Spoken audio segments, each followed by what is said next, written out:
kenapa Menteri Kesehatan perlu mengundang nyamuk itu ke sini.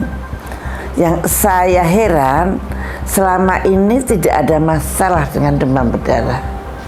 Satu, kedua, program Kemenkes untuk demam berdarah itu menurut saya sukses karena bisa mengendalikan demam berdarah di Indonesia dengan angka kematian yang kurang dari 1%.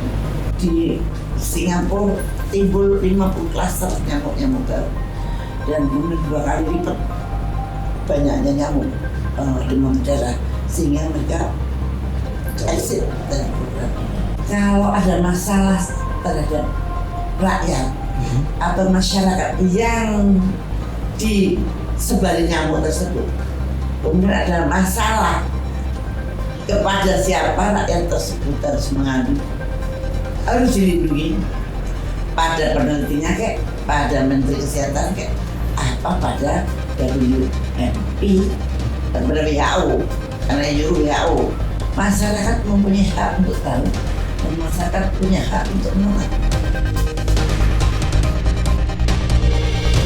Halo sahabat Warta Kota dimanapun kalian berada, kembali lagi bersama saya Randy Rutama Putra selaku jurnalis dari Warta Kota Tribun Network. Sahabat Warta Kota, saat ini saya kedatangan bintang tamu yang tak kalah cukup spesial dari bintang tamu sebelum-sebelumnya. Kali ini datang dari ex-Menteri Kesehatan ke-15 tahun era periode 2004 hingga 2009. Sudah bersama saya, di sebelah saya ada Ibu Siti Fadilah Supari. Assalamualaikum Ibu. Waalaikumsalam. Waalaikumsalam. Sehat Ibu, kabar Ibu? Alhamdulillah. Alhamdulillah. Sehatnya orang tua ya. Sehat orang tua. Ibu, izin Bu, ini sebelum kita mulai obrolan Bu, Ibu akhir-akhir ini lagi saya perhatikan di sosial media nih lagi aktif bikin-bikin konten Bu. Ya memang hobi. Apa Bu yang mendasari Ibu kerap kali suka bikin konten akhir-akhir ini Bu? Saya itu senang berkomunikasi dengan masyarakat. Oke. Dan saya kepengen hubungan saya dengan masyarakat luas itu tetap terjaga. Maka saya bikin kontennya yang lucu-lucu, konten tentang diri saya, konten tentang lucu-lucuan, konten tentang fenomena-fenomena yang ada di Jakarta, misalkan begitu. Jadi konten itu memang bersifat pribadi, tapi itu alat-alat untuk menyampaikan pesan-pesan gitu. Dan pada suatu waktu ada sesuatu yang menurut saya membahayakan masyarakat, saya akan speak up di dalam yang biasanya saya kontenin yang lucu-lucu itu. Saya ada di TikTok, ada di IG, kemudian ada di YouTube. Oke, baik. Berarti akhir-akhir ini juga malah difokuskan konten ke sini nih Bu ya. Tentang edukasi salah satunya Bu. Ya, untuk edukasi. Komunikasi dan edukasi itu yang penting. Yang penting. Karena masyarakat itu harus paham terhadap sesuatu.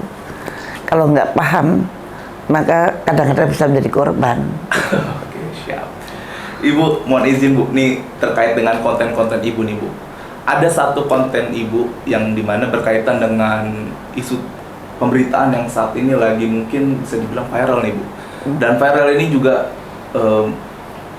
mulai naik itu pembicaraan ketika potongan-potongan konten Ibu sudah tersebar di sosial media terkait teknologi yang saat inovasi baru perihal Wolbachia Bu.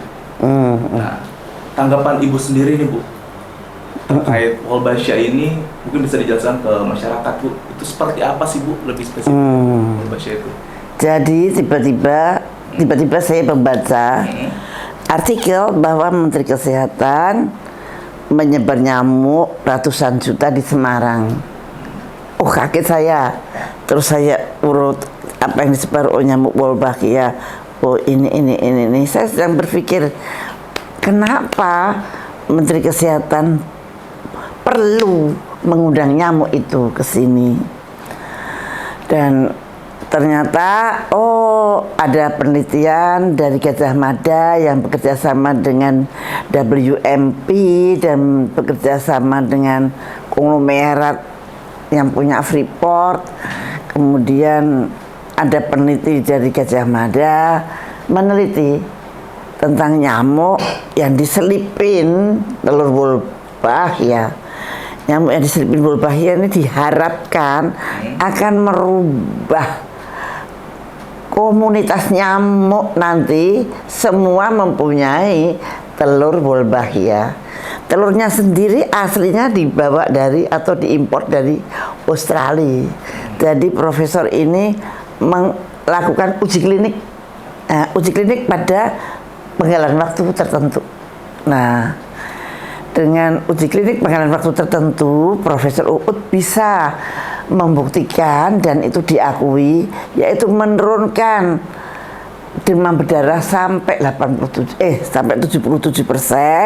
dan menurunkan demam berdarah di rumah sakit 86%. Angka ini memang sangat menakjubkan kalau kita kepingin membasmi demam berdarah. Yang saya heran, selama ini tidak ada masalah dengan demam berdarah. Satu. Kedua,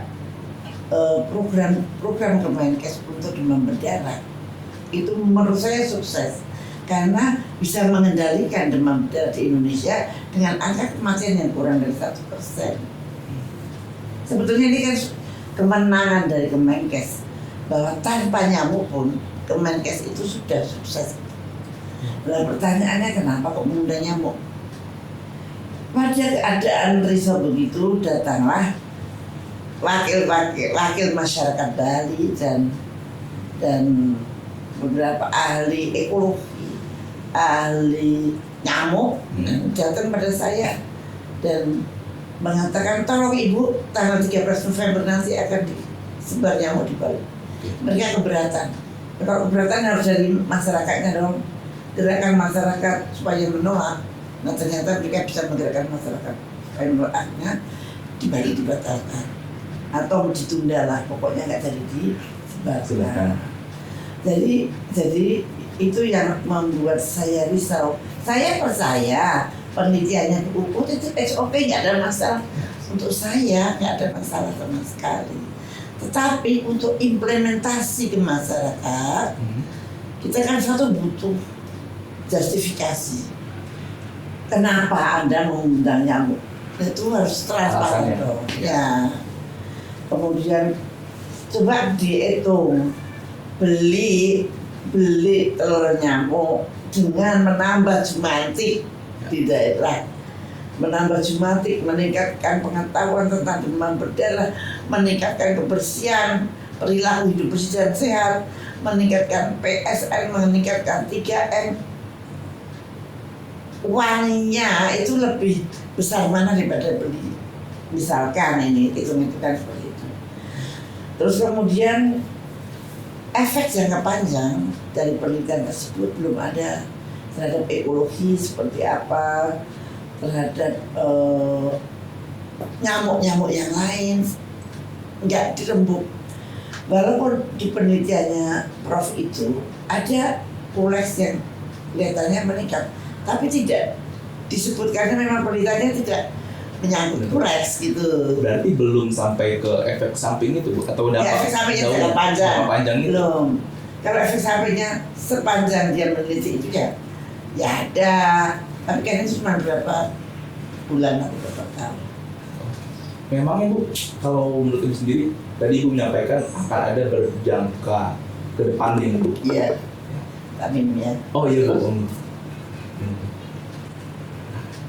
Mohon izin Bu, kembali saya bertanya. Berarti untuk jangka ke depannya ini akan berdampak seperti apa Bu?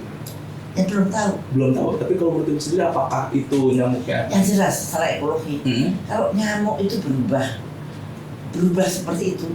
Saya dikritiki itu bukan rekayasa genetika, itu bukan rekayasa genetika. Aku heran. Dan rekayasa opo? Kalau tadinya nyamuk Aedes aegypti kita itu tidak mengandung telur Wolbachia. Kemudian direkayasa, disisipin telur. Kemudian nyamuk ini bisa beranak pinak. Nyamuk yang mempunyai telur Wolbachia itu namanya apa? Mungkin ada perubahan di reproduksinya, mungkin. Nah, ini menurut saya kan tetap direkayasa, nyambung telurnya aja yang masang orang. Nyuntik emangnya yang nyuntik hantu kan, bukan yang nyuntik kan manusia, itu kan rekayasa menyuntik nyamuk.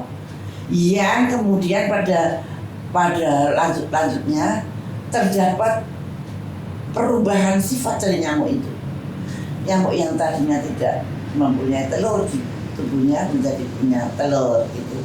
Dan beranak nyamuk juga yang punya telur berbaiknya. Jadi menurut saya itu rekayasa. Tapi kalau memang nggak setuju dengan pakai genetika, ya monggo. Apakah Anda sudah memeriksa genetikanya ketika komunitas nyamuk itu sudah berubah? Betul, tadinya nyamuk tanpa telur menjadi nyamuk dengan telur, itu apakah apanya yang berubah? Nah, kemudian tadi pertanyaannya apa? Terkait jatuh ke depan tadi menjawab. Nah, masa depannya kita belum tahu persis rekayasa yang seperti ini pada jangka panjang itu seperti apa. Kalau rekayasa genetika yang konvensional itu diturunkan lewat Mendel, itu bisa diprediksi. Tapi kok ini tidak bisa diprediksi. Tapi yang jelas di Sri Lanka maupun di Singapura itu mereka berhenti dari program ini karena Sri Lanka timbul nyamuk yang lebih ganas. Di Singapura timbul 50 klaster nyamuk-nyamuk baru, dan kemudian 2 kali lipat banyaknya nyamuk demam berdarah, sehingga mereka exit dari program ini. Nah, kalau kita berpikir apa sih ya anunya jangka panjang, coba deh dilihat aja tentang nyamuk dengan nyamuk. Nyamuk Aedes aegypti dengan Pulex itu temenan yang sangat erat, mereka pada satu breeding site. Jadi kalau ini ya turun, kan kita dibikin turun ini Aedes aegypti, maka Pulex akan kadang-kadang akan meningkat, dan itu sering sekali meningkat. Dan kemudian meningkat, Pulex itu membawa penyakit yang namanya Japanese encephalitis, dan sudah ada di Kulon Progo 5 anak menderita Japanese encephalitis. Lama-lama begini Dinkesnya menyangkal bukan Japanese encephalitis. Kok bisa bilang bukan? Oh, tanda-tandanya aja persis. Yang diperiksa baru 1 memang positif Japanese encephalitis. Tapi jangan mengatakan bukan. Anda kalau mengatakan bukan itu bisa menyesatkan loh. Ini suatu data yang sangat penting sekali. Pulex itu bisa membawa Japanese encephalitis. Oke. Saat ini ada program dari Kemenkes bahwa penyuntikan massal, penyuntikan untuk anak-anak di bawah 15 tahun disuntik Japanese encephalitis. Nah, itu ada apa? Emangnya penyuntikan nggak ada alasan, ya nggak mungkin toh. Mahal loh, itu digratiskan tadi. Nah, berarti kita menghadapi suatu kejadian besar yang disebabkan Japanese encephalitis, karena anak-anak ini disiapkan disuntik vaksin duluan. Berarti ini akan memungkinkan berdampak juga seperti pandemi, memungkinkan? Lah, kalau disuntik Japanese encephalitis tapi tidak akan ada Japanese encephalitis, ngapain disuntik itu? Pasti ada prediksi bahwa akan ada pandemi, akan ada nanti penyakit itu timbul ke Indonesia, karena mereka sudah jeli memberikan suntikan Japanese encephalitis gratis pada anak-anak di bawah 15 tahun. Nah, Bu, jangan mikir, ayo mikir. Yang ditembak itu Aedes aegypti, tapi yang disiapin vaksin nyamuk Pulex terbitar. Bu, ini menarik nih Bu, berarti ini untuk bicara soal jangka panjang nih Bu ya, atau impact ke depannya gitu. Salah satunya akan memungkinkan juga terjadi pandemi itu tadi dari yang ini. Ya, mas saya ini Menteri Kesehatan. Ya.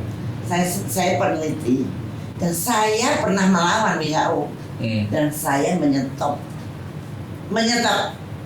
kejadian akan jadi pandemi flu.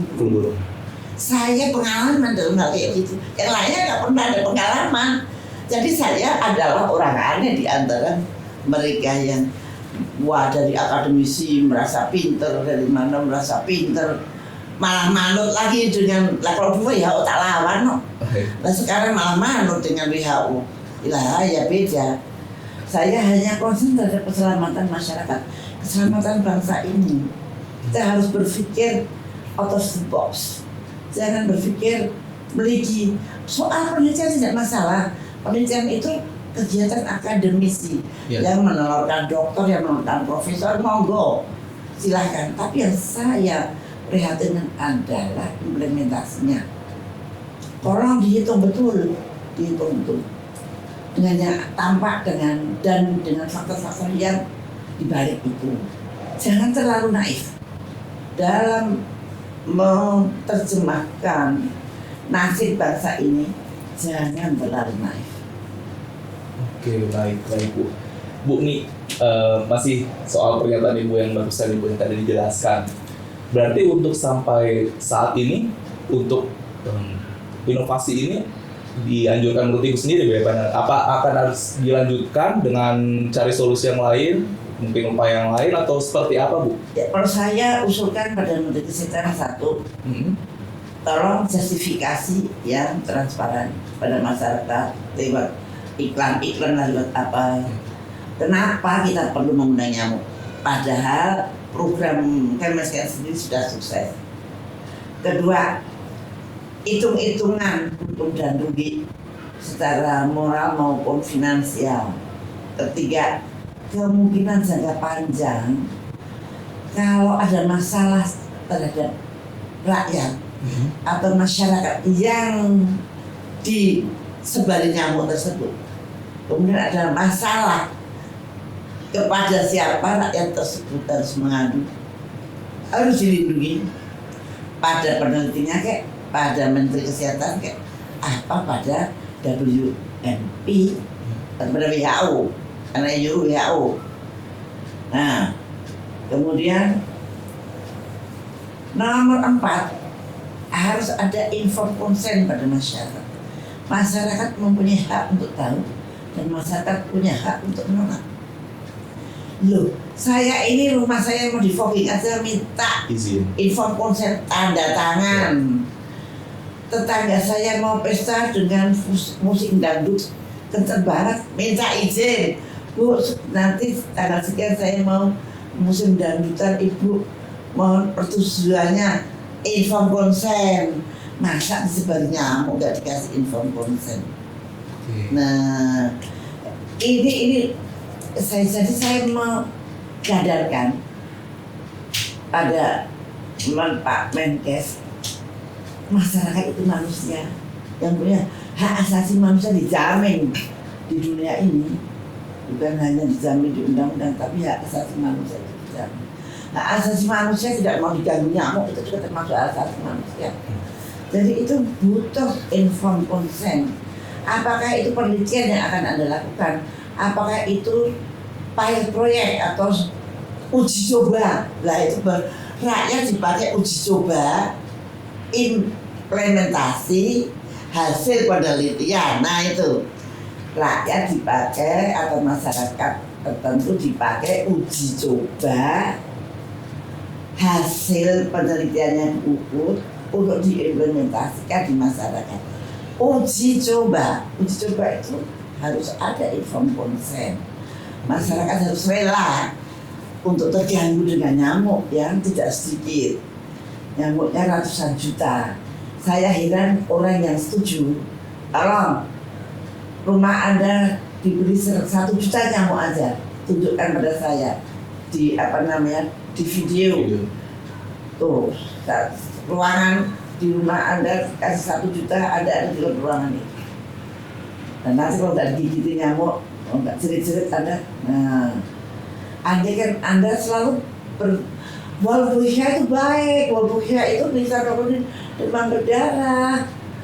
Ya deh, kalau ada nyamuk baik boleh deh nyamuknya, tapi gigit enggak, tetap gigit walaupun nyamuknya itu baik lah, itu dia. nyamuknya nggak bisa dibilangin, kamu punya bulu besias jangan gigit, nggak bisa. Bahkan satu nyamuk pun dia menggigitnya untuk 8 orang. Jadi kalau dia makan itu kalau belum 8 orang dia belum kenyang. Nah itu dia. Oke, baik Bu. Bu tadi Ibu bilang soal perizinan Bu.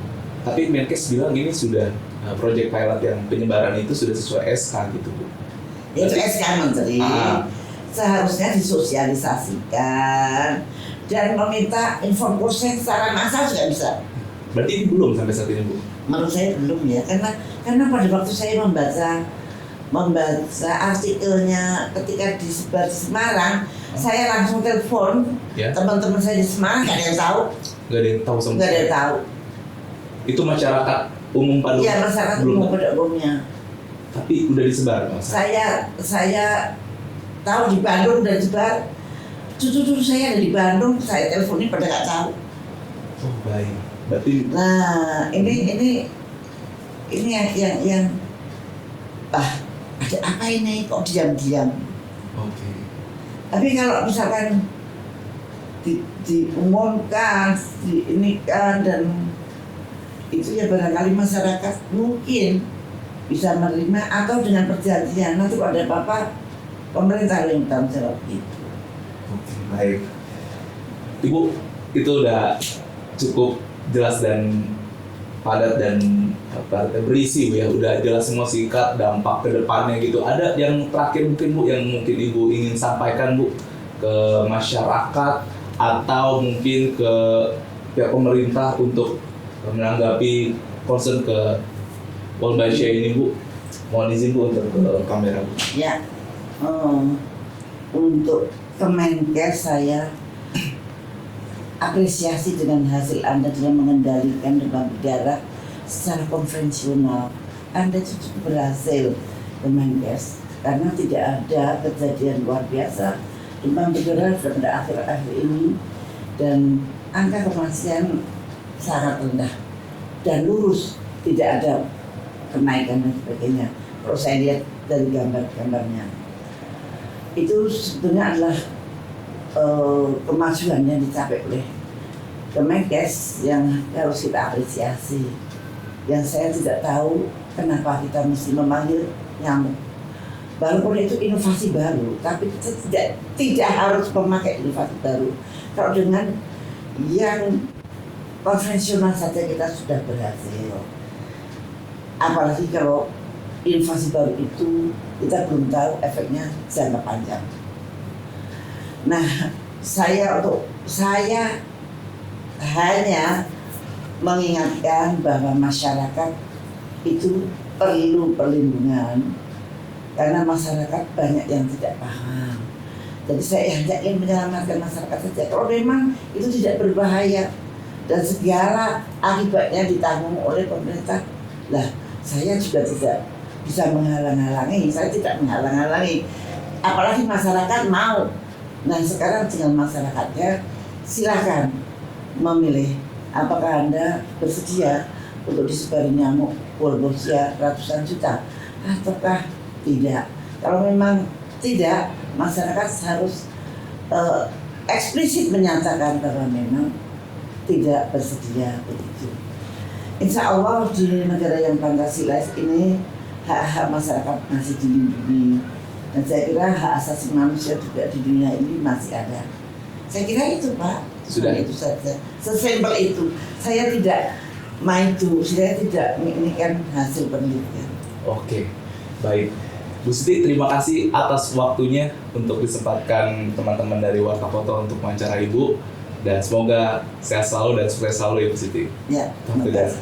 Teman-teman sahabat Warta Kota, terima kasih yang sudah menyaksikan. Dan saya Rendy Urutama Putra pamit. Terima kasih dan sampai bertemu di konten-konten berikutnya. Jangan lupa subscribe ya.